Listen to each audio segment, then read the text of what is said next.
Thank you, Jesus, for Rihanna. Hi everyone, welcome back. I am so glad to be back with another video. As you all can see by the title, it's a review of the new Fenty beauty releases. Shout outs to Riri for coming through for the dark skin girls. Riri. She extended her foundation range, I believe, by 10 shades. On top of that, she's like, y'all, I'm not done. Those thick ones, yeah, they're cute, but here you go with liquid concealers. And she made it so affordable. In Canadian dollars, each concealer costs $30. The powder costs $40 in comparison to the other powders that are out there. The Mercier translucent setting powder that I'm comparing with the Fenty Beauty Pro Filter setting powder, I use the medium deep shade and it actually costs $48. Riri, you're not only coming through for the dark skin girls, you're also coming through for the sisters that like to spend their money bit by bit.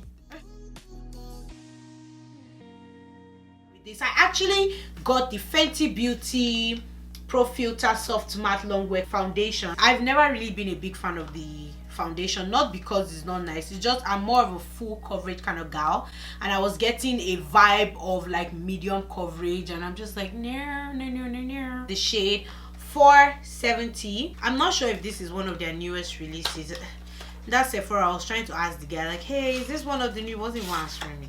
So I want to try this. I'm not sure if it's going to be my shade, because apparently this foundation oxidizes. So I got these two new primers, y'all, and I'm so happy to try them today. This is not my first time using them. I used them yesterday for the first time, and y'all were like, oh my god, Nika, your skin is glowing. On my Instagram, follow my Instagram, Nika's Canvas.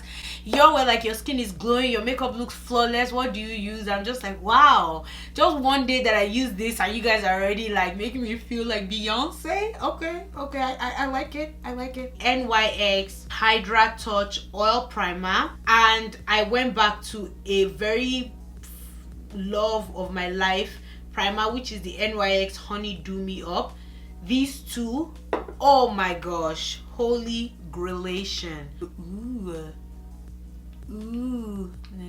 okay, that's too much. Then I'm going to go in with the Honey Do Me Up. I'm not supposed to use this much.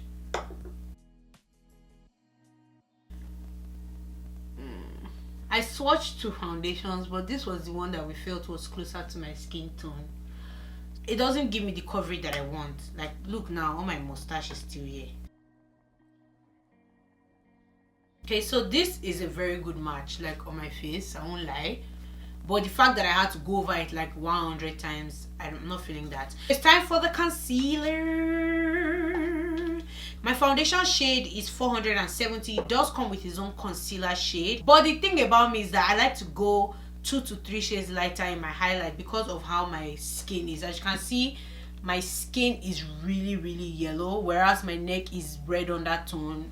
And you know, my face is like mixed and he doesn't know who he really is. Was he trying to find his identity? The concealer for my foundation was looking just like my foundation, maybe like 0.5 shade lighter. So I went for 460, which is 2 shades lighter. The concealer, that's this cute baby right here, is creamy, long wear, crease proof, light as air, medium to full coverage concealer. It has a nice soft chemically smell, like a perfumed chemical. I think this shade is really nice, and I like that she gave you a more natural option. So this is how I basically do my concealer normally. It looks really yellow, right, or orange. It's apparently made for deep skin tones with warm golden undertones, so I can see the intense goldation of the concealer. It blends really nice. Like, it's not hard, it's not giving me kickback. I'm not having to use any extra force to blend it out,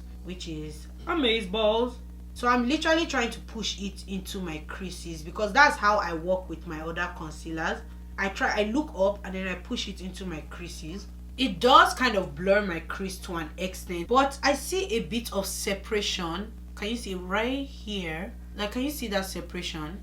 And I like that the concealer is not that you have to blend it out immediately or that's the end of your whole career. Okay, so I'm going to go back and try to hide whatever the breakage is.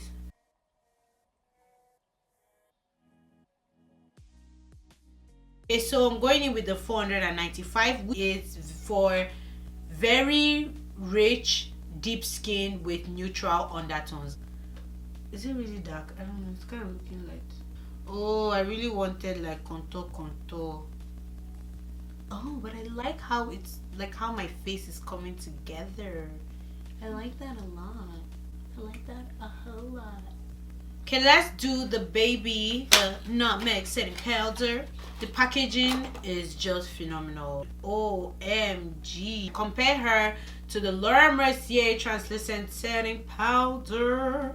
This one you get 28 grams, which is 0.98 ounces, while this one you get 29 grams, which is 1 ounce. I'm gearing towards this one when it comes to like the price range, the quantity, because you're getting almost this amount for like $8 less. This one claims to be light as air, 100% cruelty free, no flashback, super fine, insanely silk, extends makeup wear, blurs pores, I said pores, oh my god, blurs the look of pores, fine lines and imperfections. One thing that this basically has over this is that this one has travel size and this one doesn't, but Riri is gonna come, you know, she's gonna come with travel size and probably be like $10. You get this bad boy to help you cover up the powder. That's pretty nice. Thanks Riri, I really appreciate that. Oh my god, the Fenty Beauty smells amazing. This one has way more yellow tones. This one gives me a cooler finish. I'm using the Fenty Beauty blender for the Fenty Beauty, and I'm using a new beauty blender for the Mercier. So I'm going in with the Mercier first because we've used that before, and I'm using that on this side of my face while I'm using the Fenty Beauty on this side. I never noticed this powder was so yellow until I compared it to this. Oh my gosh, that line that I thought was gone is still there. Okay, now I'm going to the Fenty Beauty side. It smells like those powders that we used to use in secondary school to put on our face before we go to class, so it looks like we're doing makeup. Wow. First of all, I didn't need to take so much when it came to the Fenty Beauty powder, but with the Mercier I had to keep adding to get a full coverage. This Fenty Beauty side looks perfect for me. I also noticed that it's actually showing the texture of my skin way more than the Mercier. As you can see, look at this side of my face. You can see the texture of my skin here, but here you can't really see it as much. You can see the cracks and the rashes and stuff, whereas this side you can't really see it that much. So that's one downside, but I still prefer this side over this side. Let me set the rest of my face using only the Fenty because I like that a lot.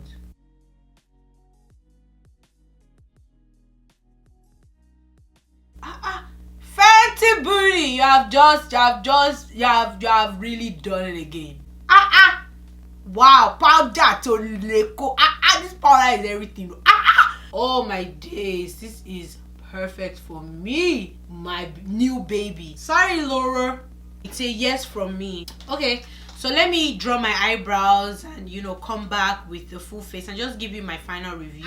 My final notification of the makeup patient is that I am the best friend of this powder right here. One thing that I would say made me fall in love with this over the Mercier is that the Mercier looks extremely yellow in comparison to this. I didn't even know until I compared. I 100% approve the Fenty Beauty Pro Filter powder. They have 8 shades, which means they have different shades catering to different groups of shade ranges. My thoughts on the concealer is that it's nice, it's good. I wouldn't see myself purchasing it over and over again. If they had a full coverage version of this concealer, I would definitely go for it. Based on my first impression, I'll give it 7/10. For the powder, 11/10. The powder is amazing, although the shade was kind of neutralish compared to what I'm used to, but it's amazing, and I feel like this is the powder shade that I should have been using all along.